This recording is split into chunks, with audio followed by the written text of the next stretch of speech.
In Shani of this week's parsha, Yaakov Avinu is already on his deathbed, calling his children to him, and of course, having a conversation with Yosef.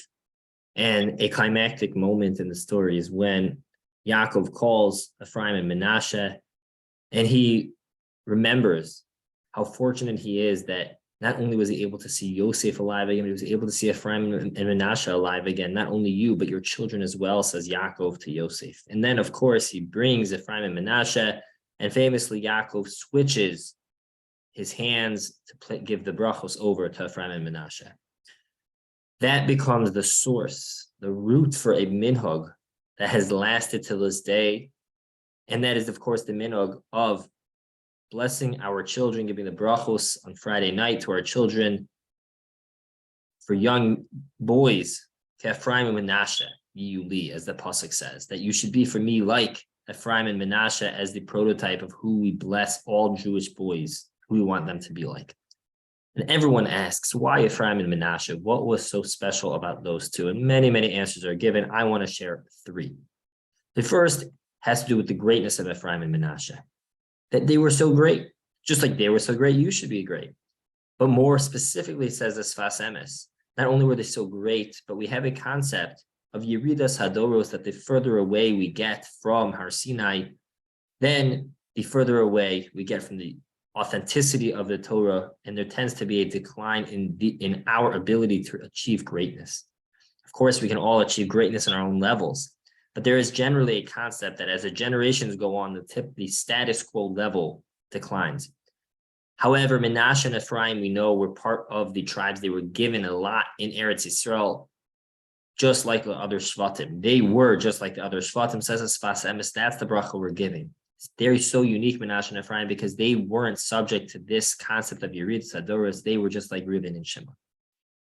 Secondly, the Aznayim LaTorah explains that Ephraim and Menashe really were the first brothers who had their whole upbringing in Galus. They were heavily influenced by outside society, the outside world, and yet they were able to maintain a focus on Torah life and limit those influences, which is the core of the bracha that we are reciting. And finally, the Netziv explains that the relationship and the representation that Ephraim and Menashe had of Ephraim representing Ruchnias and Menashe representing Gashmias, that was a unique relationship. That if you're an Ephraim Jew, says Netziv, Ephraim was tremendously successful in Ruchnias.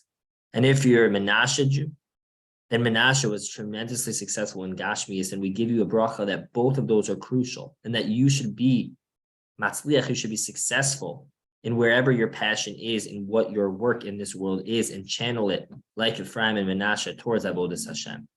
More specifically, one of the Rebbeim and Shalabim, Rebbe Reich, explains that this is not only true about which one you are, but within each of us, we each have an Ephraim and Menashe. We each have an Ephraim representing a Ruchnius within us, and a Menashe representing the Gashmius within us. And the bracha is that both of those parts should be successful. The Gashmius part of you, the Ruchnius part of you, should be tremendously successful, like Ephraim and Menashe. Those are the three elements that make Ephraim and Menashe unique. And one final approach is that Ephraim and Menashe were the first brothers that we hear of, that we don't hear of specific disagreements or machlokas, that we're davening for achdus. Those four explanations: either they weren't subject to Yeridas Hadoros, or they were